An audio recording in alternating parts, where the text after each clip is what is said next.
Genesis chapter 18. And the Lord appeared unto him in the plains of Mamre, and he sat in the tent door in the heat of the day.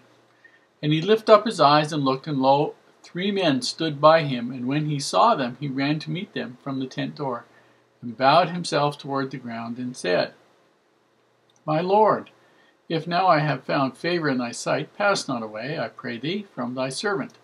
Let a little water, I pray you, be fetched, and wash your feet, and rest yourselves under the tree. And I will fetch a morsel of bread, and comfort ye your hearts. After that ye shall pass on, for therefore are ye come to your servant. And they said, So do, as thou hast said. And Abraham hastened into the tent unto Sarah, and said, Make ready quickly 3 measures of fine meal, knead it, and make cakes upon the hearth. And Abraham ran unto the herd, and fetched a calf, tender and good, and gave it unto a young man, and he hasted to dress it.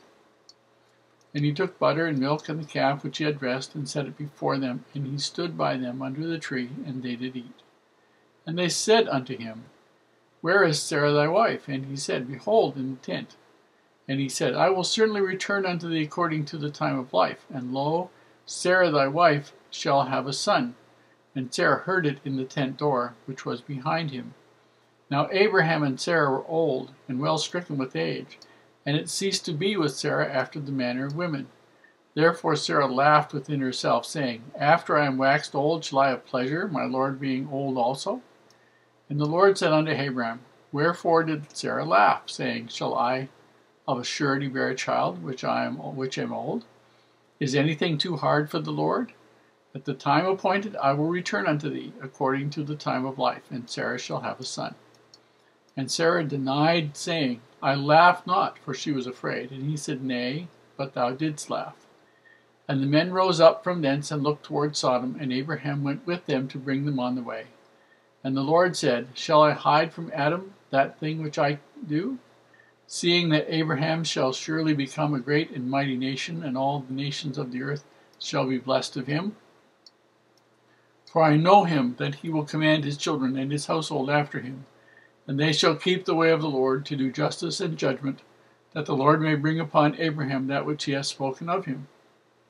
And the Lord said, Because of the cry of Sodom and Gomorrah is great, and because of their sin is very grievous, I will go down now, and see whether they have done altogether according to the cry of it, which is come unto me, and if not, I will know. And the men turned their faces from thence, and went towards Sodom, but Abraham stood yet before the Lord. And Abraham drew near and said, Wilt thou also destroy the righteous with the wicked? Peradventure there be 50 righteous within the city. Wilt thou also destroy and not spare the place for the 50 righteous that are therein? That be far from thee to do after this manner, to slay the righteous with the wicked, and that the righteous should be as the wicked. That be far from thee. Shall not the judge of all the earth do right? And the Lord said, If I find in Sodom 50 righteous within the city, then I will spare all the place for their sakes. And Abraham answered and said, Behold, now I have taken upon me to speak unto the Lord, which am but dust and ashes. Peradventure thou shalt lack 5 of the 50 righteous. Wilt thou destroy all of the city for lack of 5? And he said, If I find there 40 and 5, I will not destroy it. And he spake again unto him, saying, Again and said, Peradventure there shall be 40 found there. And he said, I will not destroy it for 40's sake. And he said unto him, Oh, not let the Lord be angry, and I will speak. Peradventure there be 30 found there. And he said, I will not do it if I find 30 there. And he said, Behold, now I have taken upon me to speak unto the Lord. Peradventure there shall be 20 found there. And he said, I will not destroy it for 20's sake. And he said, Oh, let not the Lord be angry, and I will speak yet but this once. Peradventure 10 shall be found there. And he said, I will not destroy it for 10's sake. And the Lord went his way as soon as he had left communing with Abraham. And Abraham returned unto his place. This particular chapter has caused a lot of consternation to some people, but a lot of people tend to run the whole thing together instead of realizing that as Moses is writing this, he's trying to incorporate a whole bunch of detail that these people would have understood that we don't necessarily understand the context under which it's said. And so we have to deconstruct some things. The very first sentence says is that the Lord appeared to Abraham in the plains of Mamre. And then there's a full colon, and there's a reason for that. And what it basically means is that's a one sentence, a one unit, complete thought. And it basically has its intention to let us know that Abraham was living righteously in the plains of Mamre continuously. They'd done the circumcision, everything was fine, everything was moving ahead, everybody was doing what they should do, and that we're getting ahead. Abraham was doing everything righteously and was being approved of, and the way it was shown that he was being approved of is he was receiving revelation from the Lord as he was living there. Then it goes on to a entirely separate thought. One day, he was sitting in the door of his tent during the heat of the day. In the heat of the day, he didn't sit inside the tent because there was no breeze, there was no wind, it was hot. And so you sat in the doorway of the tent, someplace where there was some shade and you might get a breeze. And while he's there, he looks out and he sees three men. Now, in another scripture, it talks about them as three angels. And so I would take three messengers from the Lord who have two responsibilities. Number one, they're sent down to have a talk with Abraham, who is now 100 years old, almost. And they're telling him that, confirming to him that Sarah is going to have a child. And Sarah overhears that. And she laughs within herself. And some people have been very grossly offended at that she would, quote, and one person said to me, mock God by laughing at what she was told.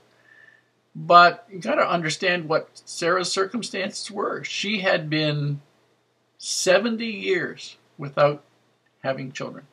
70 years. And the idea of having children was probably so delightful to her as a concept. And I believe she was every bit as special in her sphere of influence as was Abraham. And that she wasn't short any level of commitment. She supported and sustained him in everything he did. And I'm quite sure she was every bit his equal. And at one particular point it said that as somebody told Moses something, he laughed. The word more appropriately there would have been rejoiced. And here she laughed. You could use the word was joyous, was happy, all the rest of it. But to laugh to herself, to think and to ask herself this question, is that possible? Is that really possible? There was no mocking there. And then as these individuals leave, Abraham knows that they're going to go look and see what sort of shape Sodom and Gomorrah are on, and he knows that it's going to be destroyed. He sees that they're going to be destroyed, and he tries to protect the people. And he says, if there's only 50 people there that are righteous, would you destroy the whole city for 50? And no, I won't for 50. And then they bargain down till 10. Well, these people, these angels, these messengers knew how many there were that were righteous and how many there weren't before, but Abraham had to try. And they let him try. But they knew what it was like. Now, we know from a previous scripture that the men, all the men, were totally corrupt, totally immoral, totally degenerate. Who then was crying unto the Lord? It was the women and the children. And that's usually who it is. The women and the children were crying.